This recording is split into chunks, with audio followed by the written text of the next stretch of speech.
Evening, everybody. The subject of tonight's talk, B'ezrat Hashem, is Hanukkah and the honeybee. What has Hanukkah got to do with the honeybee, you may ask? I'm glad you're asking that question because that's what we're going to discuss. The world is a very round place. Most things in creation are round, or spherical. A chicken's egg, the human eye, the spawn of tadpoles, an oyster, a grain of sand, the stem of a flower, the suction pad of a squid, the ring of a tree trunk, the moon, the sun, the world itself. The predominant shape in nature is the circle or the sphere, more precisely. And there are very, very few squares in creation. I did a little bit of research of this before this year, and I could only come up with two. I'm sure maybe if you went into it more, you could find more, but the square or the cuboid shape is quite rare in nature. Two examples I managed to find was one is something which is called a cross C, and that's quite fascinating to see a picture of it actually. It's either called a cross C or a squared C or square waves. And it's a state of the sea where wind-generated ocean waves form non-parallel wave systems. It looks like boxes on the surface of the earth. Have you seen this? Yeah. Okay, I've never seen it. So cross seas have a large amount of directional spreading, and they may occur when water waves from one weather system continue despite a shift in the wind. So this is sort of the two things battling against one another. A large amount, the waves, the direction of the current is going in one way, and the weather system, how do you say, the wind shifts its direction, and that causes these waves. These waves generated run at an angle to the old waves. The wind waves run at right angles. can run at a right angle. So that's a square shape. Another example of the square, or this case the cube, are something called iron pyrite crystals, which come almost totally close to being perfectly cubic. This is the picture I found of them. Very strange. But they're an anomaly. The shape, the square shape in creation, as we're saying, is very, very, very rare. Most of the natural world's built on endless permutations of the circle and the sphere. Why? Why is the circle seemingly the preferred, ideal, one might say, shape of creation?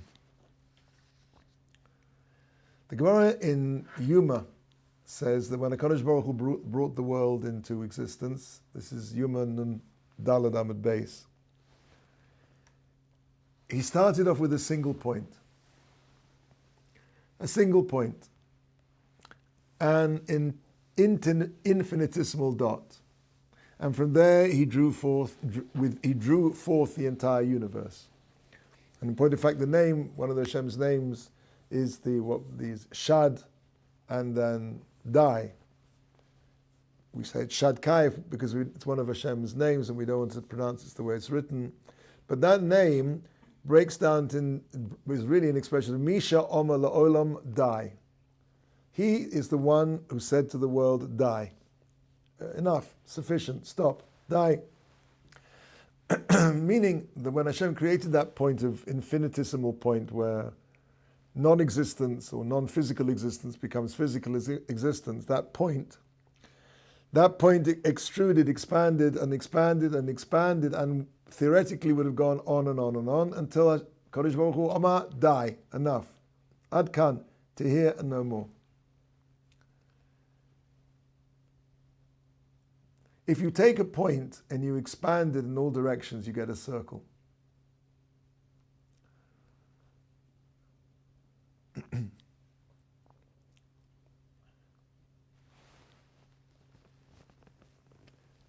There's a famous Gemara that in Megillah, It's Megillah Yud Omid Beis, which says, Mokom Aaron Eino Minamida, the place of the Aaron, the Holy Ark, Eino Minamida, takes up no space. The place takes no space. So let's actually maybe discuss a little bit more this point of creation. Where is that point of creation? So Chazal teaches that original point where nothingness became somethingness is basically a little stone sitting on a small hillside, a couple of kilometers in this direction. And that's called the Even Shasiya, the foundation stone. Shasiya comes from the expression hushtat, to be founded. The foundation stone was the beginning of all creation, and from there the entire universe expanded. Now, that was the beginning of creation, and of course, that place has other significance. That's the place where Avram brought up Yitzhak Avinu as a korban, and that's the place where Yaakov Avinu had a dream of a ladder, mutzav arza v'rosha magia l'shamayim. Its feet, it was placed in the ground, and its head reached to the heavens. And of course, that's the place of the two Bati Mikdash, which Avonotenu Arabim we no longer have. And Bezat Hashem, very soon, we'll have the third and permanent Beis HaMikdash. So that place is a place of tremendous significance. And if we just maybe delve a little bit into the idea of Yaakov Avinu saw that place as a ladder. Why a ladder? Because a ladder always connects. That place is essentially the connection of this world to the worlds above this world. The worlds above this world have no space or time. This is a world of space and therefore of time. Time-space is a continuum, an idea which is hinted at in the Maharal, and of course Einstein put it all together in a theorem,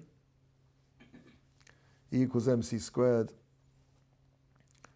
But that point of connection, the Gemara says that Mokum ha'aron, the place of the Aaron, occupies no space, which is strange if you think about it, because we know that the Aaron, the Torah itself, the Ark, the Torah tells us, has dimensions. It's 2.5 amos by 1.5 amos by 1.5 amos, 2.5 amos long, 1.5 amos wide, 1.5 amos deep. An amma is this. So we know how big the Aaron was. So how can we understand that the place of the Aaron took up no space? And the answer is, and if it's worth drawing it, but let me try and explain without drawing it. Or maybe I will draw it. Do you have anybody has a pen? Thank you. Okay, give me a second here.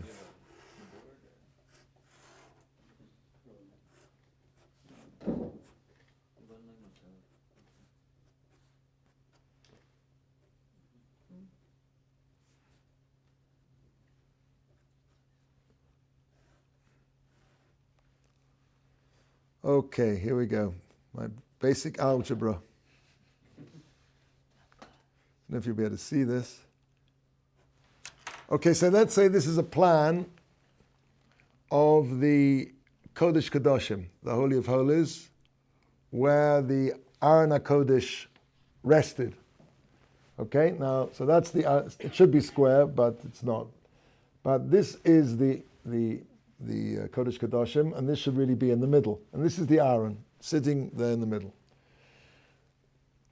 Eina Aaron min Amida, that the Aaron took up no space, means as follows. If you would go into the base of the Kodesh Kadoshim, which of course you couldn't, but if you could, with the tape measure, and you measured this distance here, which we'll call x1, and meaning from the one wall to the one side of the Aaron, and then you measured from the other side of the Aaron to the other wall, which we'll call x2. And then you measured the entire width of the Kodesh Kadoshim, you would have the following equation. x1 plus x2 equals y. Meaning, the Aaron has dimension. 1.5, 1.5, 2.5. But it doesn't occupy any space. Why? Because the Aaron sits on a gateway. a gateway between two realities. On the one hand, it is of this world, but it sits at the gateway, at that point, which is the connection between this world and the next world. And of course, all the worlds above this world have no space and have no time.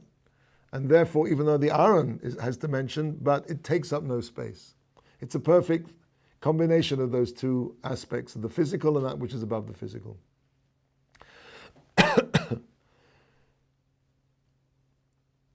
That is, we're talking about the way the world was formed,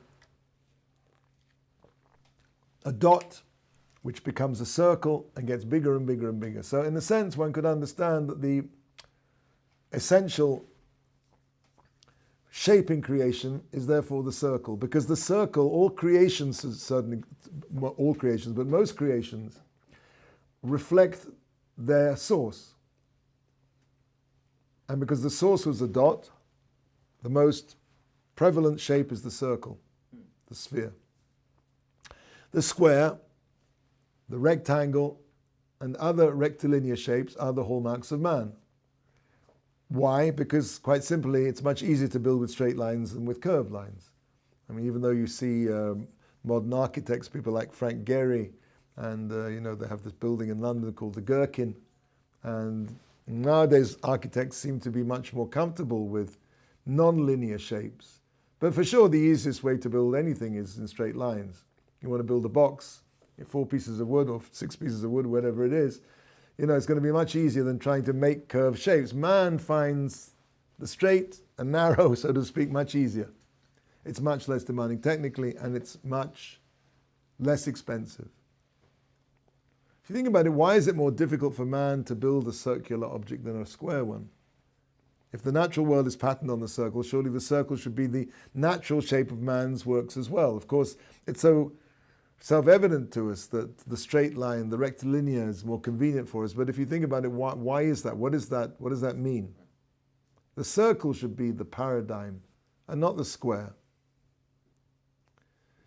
The Gemara in Menachos stuff, Chaf Tes Amud Beis, tells us that God created this world with the letter He.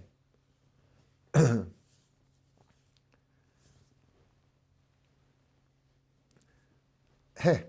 Now, the letter He, if you look at it, we've mentioned this before, is really a daled with an upside down yud. We mentioned this last week. If you look at the letter look at He, you'll see it's really a combination of those two letters. Now, we spoke about last week the children's game of the dreidel. And for those of you who weren't here, we discovered tremendous depth in this seemingly anodyne children's game. It really is, it's loaded with meaning. First of all, the Bnei Yisoscha says that the 4 letters on the dreidel, Nes Gadol Hayasham, Nun Gimel Hey Shin, are really references to the 4 great world historical empires which will exile the Jewish people. And they are chronological: Babylon, Porus Umadai, Persia and Media, Greece and Rome. The 4 great empires. Babylon originally snatched the Malchus from Klal Yisrael, and then the Persians came along and wrested it from them, the Greeks from them, and the Romans from them, and eventually the Romans will give back the Malchus ben David, to Klal Yisrael with the coming of Mashiach Tzidkenu B'mheir V'yomeinu. And one of the reasons that the semel, the sign of the Romans, is, the Romans are referred to as Esau. Edom is referred to as compared to a dava acher. It's called in polite terms, literally another thing, meaning the pig. That is how Esau is referred to, because Esau sticks out his trotters, which are split, and says, "Look, I'm kosher." The greatest danger from our brother Esau, the Briskerov said that when the Torah refers to Esau as both as Esau and was it Achi, my brother. So Esau has 2 faces. He can be the face of the Nazi, or he can be the face of Achi. We're all friends. Let's all assimilate. And of the 2 threats from Esau, the second one has proved to be more deadly. If we look at the assimilation statistics in America, it's quite frightening.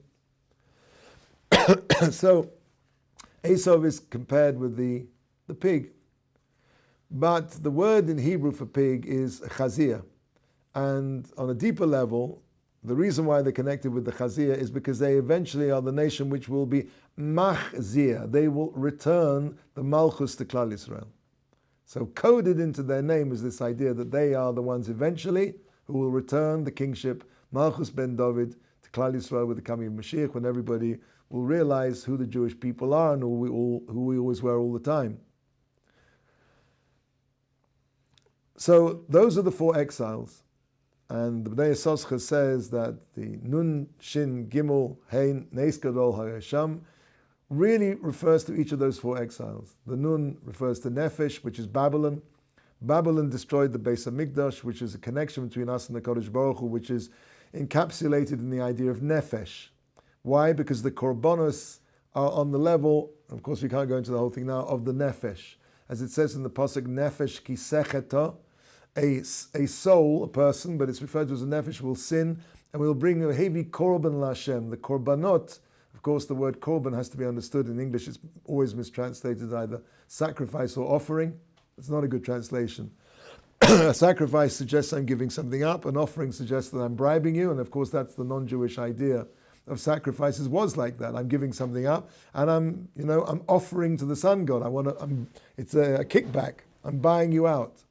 The idea of the korbanot in Jewish thought is that which brings kirva, karov, korban.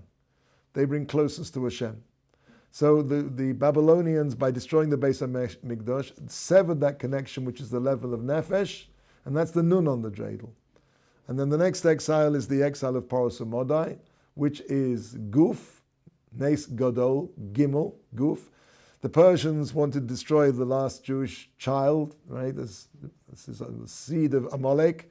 Adna v'Atof, it says in the Megillah, everybody, in one day, destroy them physically. The next exile was the exile of Greece, which is the exile of Seichel, of intellect, the sin on the dreidel. Because their attack was not on the goof, they were quite happy for us to carry on living. They just wanted to turn us into Greeks, basically. And they were very successful, because at that time, the majority of the Jews had gone over to being assimilated Hellenists. The last exile is the exile of Rome, and the Roman exile basically is a summation of all the other exiles. They destroyed the second Beis HaMikdash, that was the, so to speak, the Bechina, the aspect of Bavel, of Babylon. Just like Babylon destroyed the first Beis HaMikdash, Rome destroyed the second Beis HaMikdash. They slaughtered Jews. Jewish blood was used to fertilize the fields around Beitar for 7 years before they were brought to Jewish burial, Kever Yisrael. And the 4th bracha that we say in Birkas Hamazon as a result is to commemorate that nace, that their bodies did not decompose before they were actually brought to burial. So that's the nefesh, the guf, and then the sin, the seichel, is basically the attack, which is represented by the founder of Christianity and his followers, which is the seichel, and one might say also the attack of secularism and atheism in our age. So that's so-called the seichel attack. And Rome is referred to with the letter Hey, Neis Gadol HaYasham. The Hey, why Hey? Because the Hey stands for Hakol. Because they're a summation of all of those 3 exiles, plus the Maharal and the Yeshivat brings down this idea that the total is greater than the sum of the parts. That by unifying these 3 attacks, Rome has this power which makes it more dangerous in a sense. It's like in the Medrash we've quoted, it's like the Tahom, Al Pnei Tahom. For so vavo, right at the beginning of the Torah it says, and the land was V'haretz so vavohu, v'choshech al Pnei Sahom. So stands for Babylon, brings a posuk. Vo, v'hevilu l'havias Hamon, it's talking about Persia Modai, to vavo. V'choshech, that's Greece, al Pnei Sahom, on the face of the deep. The Tahom is referring to Rome. Why? Because just as the deep seems to be bottomless, the Marianas Trench, so similarly the exile of Rome seems to go on and on and on and on and on, which it has done. The first exile of Babylon was 70 years, of Paros U'Modai was 52 years, Greece was 180 years, and we're still nearly 2,000 years into this exile of Rome, and it's still going. those are the 4 exiles. The Maharal explains that the number 4 always represents, and this is how we get back to the circle, diversion from a single point. When something leads that pure point of connection between heaven and earth, that one, so to speak, kiss, where heaven and earth kiss, which is that infinitesimal small point, the nature of things is to spread out in directions. North, south, east and west. Directionality. Linearity. The straight line. Man left to himself, when he focuses on this world, exemplifies the Daled. If you look at the Daled is 2 lines, right? The Daled represents a world which perceives itself to be the be-all and the end-all, whereas the Kadosh Baruch Hu created this world with a He. The He is the Daled focused on the Yud. If you took that Yud there and you took a Daled, the Daled really are like 2 sectors of a circle. The Daled is supposed to focus on that Yud. The Yud is the smallest letter. Notionally, the Yud should take up no space at all. It's the smallest possible thing that can exist as a letter. It's the smallest letter. And even though we have to give it some kind of directionality because you wouldn't be able to see it otherwise, but conceptually, the Yud represents something which is beyond space and time, which is Olam Haba, the world to come. So, what is Olam Hazeh all about, which HaKadosh Baruch Hu created with the He, is a Daled, all the directionality, the linearity on this world, which is supposed to be focused on that infinitesimal point, on Olam Haba, the world to come. Hashem, I didn't mention that, sorry. Hashem created Olam Haba with the Yud.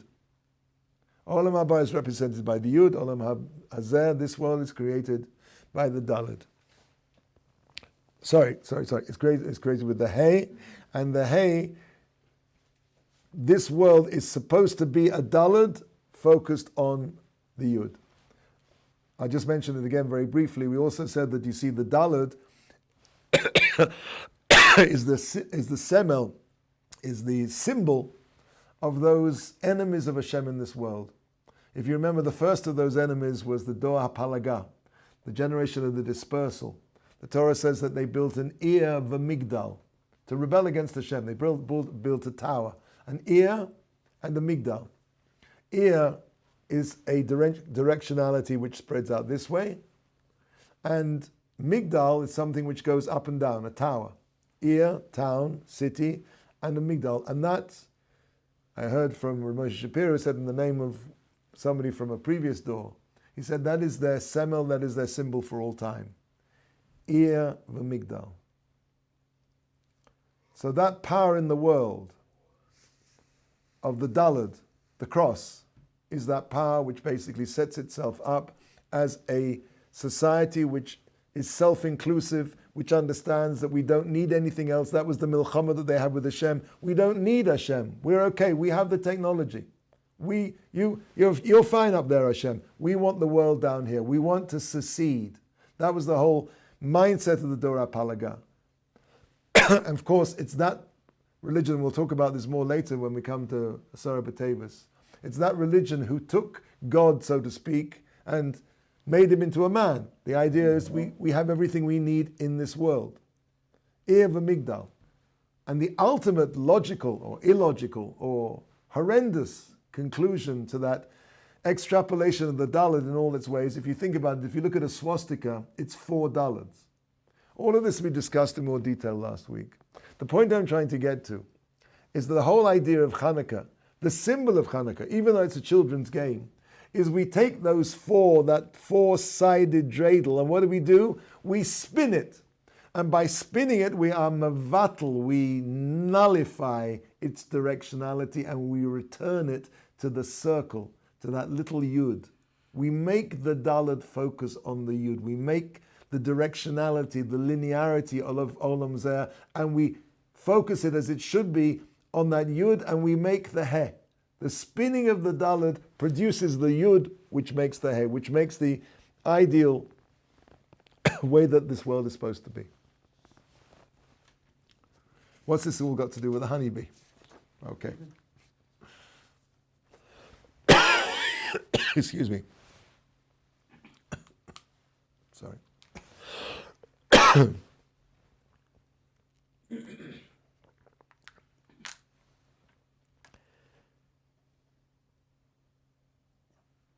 So even though we said that the preeminent shape of nature is the circle, there exists a natural phenomenon that seems to step out of the klal, out of the general rule here. And throughout recorded history, observers have marveled at the hexagonal pattern of the honeybee's elaborate storage system. You will see in a beehive. You will see in a honeycomb.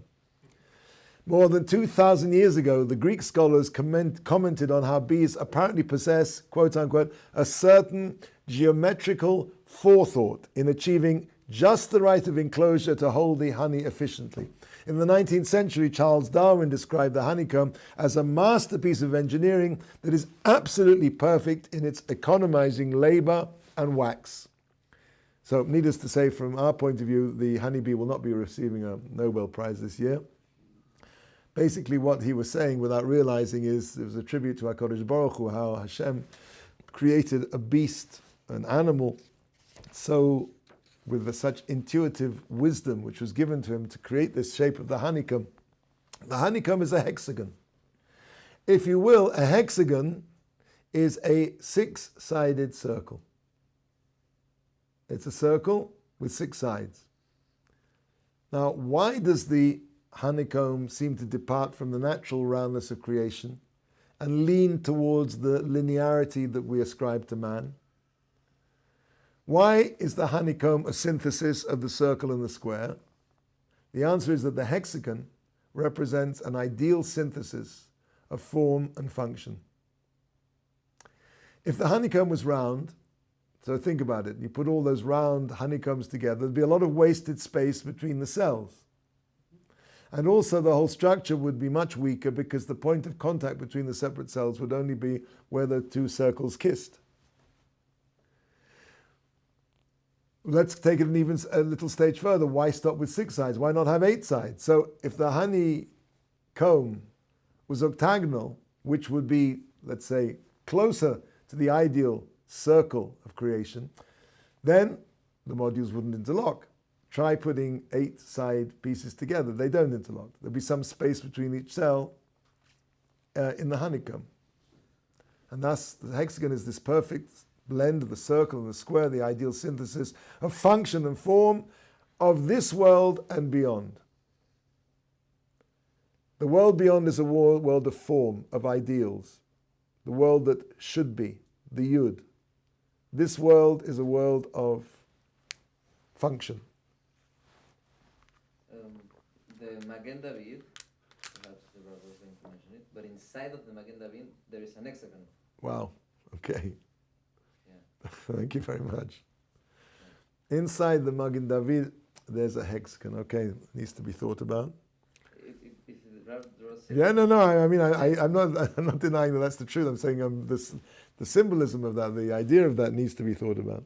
I mean, Bechlal, it's an interesting topic, which I always meant to go into, is the history of the Magen David, which is clearly a Jewish symbol, although it's not a symbol that we use so much nowadays anymore. It's not, okay, that's another, but thank you very much for that.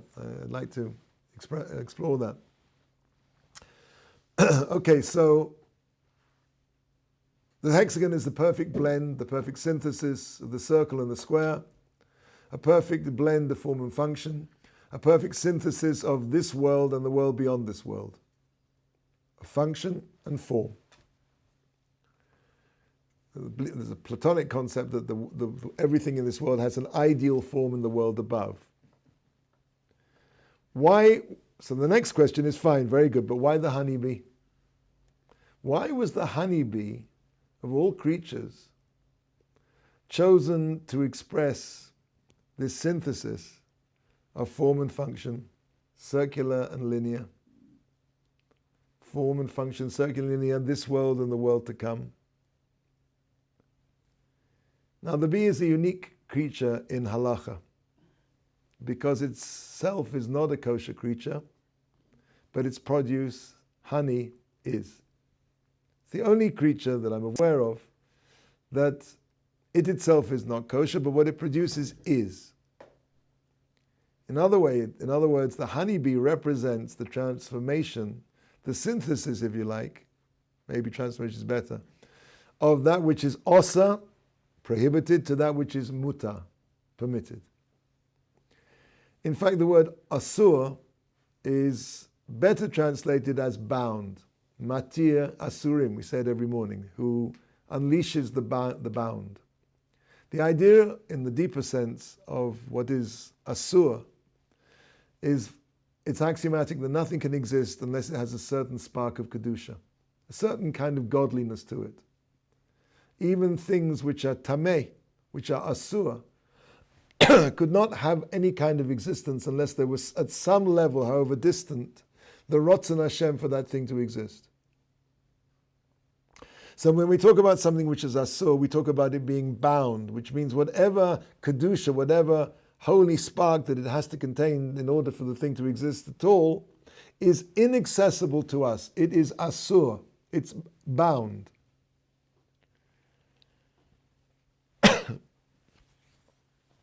We can't connect to it, and it only connects to itself. This lack of connection is, in essence, is the idea of tumah. Tumah comes from the root satum, which means sealed. Something which only connects to itself by definition is tameh. Things that, let me give you an example.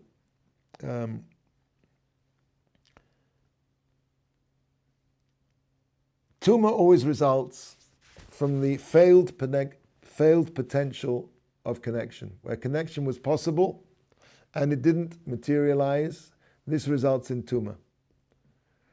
The word, as I said, tumor means satum, sealed.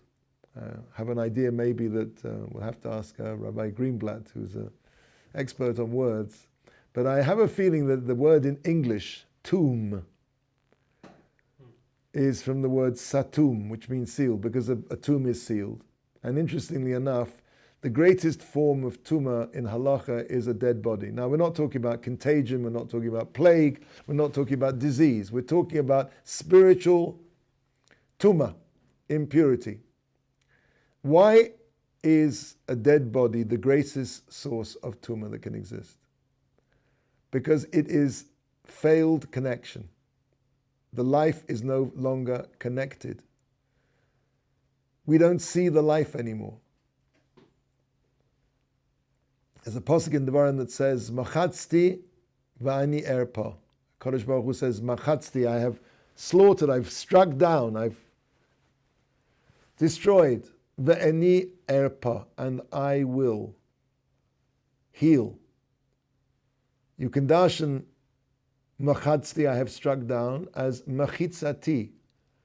My Mechitza, the Mechitza, this seemingly impenetrable barrier between life and death, eventually Hashem will heal that, so to speak. He will take away that seemingly impenetrable barrier. The reason why, the greatest tumor that can be, the Avi HaTumot, is contact with a dead body. Why? Because a dead body seems to say, that's it, this is the end. And that is the greatest disconnection that can be. We know intellectually, conceptually, the soul goes on.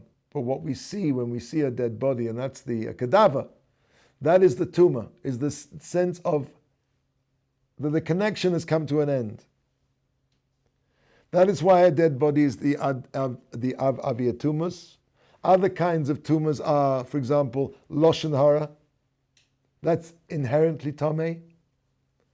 Because why? Lashon hara divides people. Lashon hara is an expression of the separation of where there was the potential for connection, it was destroyed. When a person spoke lashon hara in the times of the Bible, times of the Chumash,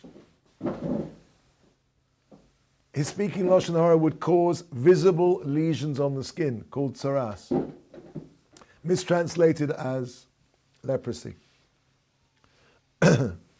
the monthly cycle of the human reproductive capacity in a woman causes tumor. Why does a woman, when the lining of the womb breaks down, why does she become tameh? Because the lining of the womb represented the potential for connection, the potential for new life. And because that new life failed to materialize for whatever reason, so the destruction of that connection represented by the menstrual cycle of the evacuation of the womb, that is inherently tameh. Nothing to do with blood, nothing to do with anything physical. People get these things so wrong. It's the failed opportunity for new connection, new life. It's a failure to produce the future. It's the same idea, so to speak, as the daled which doesn't connect to the yud. Something which stays trapped in this world. Something which fails to produce a future, fails to produce a connection, like a dead body, seems to be the lack of future. And it's interesting that when a person becomes tameh, where does he go? He goes to a mikveh. Mikveh is from the same root as tikva. Tikva means hope. Hope is all about the projection to the future. Hope is only in the future. Hope is the ultimate playing out, so to speak, of what the future should be. And therefore, when the present destroys the future, so to speak, or the present fails to produce the future, either through the monthly cycle or through Lashon Hara or through contact with the dead body, a person has to go to the mikveh, because the mikveh is tikveh. Tikveh represents the ability of the present to move into the future. The honeybee symbolizes the transforming of the potential into the actual. It itself is tameh, but what it's able to do, to produce, is something which is toho. The honeybee is really the perfect example of how that which is, so to speak, locked in itself, tameh, satum, asur, bound up, connects to something which is tahor. Tahara. Tahara means pure, but tahara is also from the same expression as tzoharayim, afternoon. Why is it called, it's achrei tzoharayim is afternoon. Tzoharayim is the brightest time of the day. Noah put into the aron, Noah put into the ark a tzohar. So the machlokas, whether that means a jewel or a window. Anything which is transparent is the concept of tahara. It's not sealed, it's clear, you can see, there is hope, you can see to the future. The Gemara talks about the most open part of the Mizbeach as the Tohoro Shel HaMizbeach. So the honeybee, so to speak, is able to take which is bound, which is osa, which is dark, which is tomei, which is self-centered, and from its body create something which is going to be pure, which is toho. And therefore, one might say that is why the honeybee was chosen, so to speak, to produce this perfect synthesis of the circle, which, so to speak, as we said, is emblematic of that single small point where Olam Haba becomes Olam Hazeh, the connection between the worlds, Yaakov's Sulam, and this world, which is the world of linearity. The hexagon, which is the world, so to speak, of the bee, that creature that transforms, it itself is tomei, but it's able to produce something which is toho.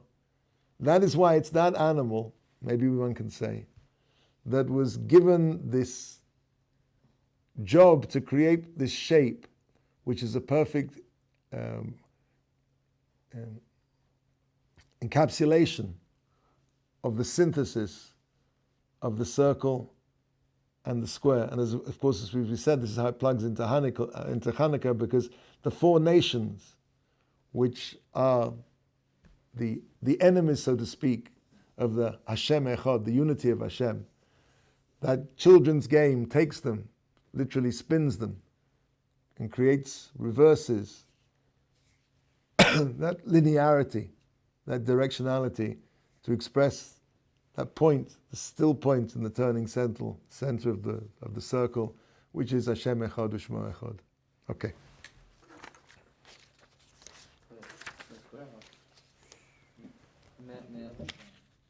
Also, the nature of honey is that it's a product that lasts, like, understand forever. Like Yeah. It's Doesn't expire. It also has this. Yeah, that's interesting too. Yeah. I'm sure one could develop this Yeah. further. Just as the beginning of an idea. I mean, it's With a lot of the square. okay. I mean, Thank you. Pleasure.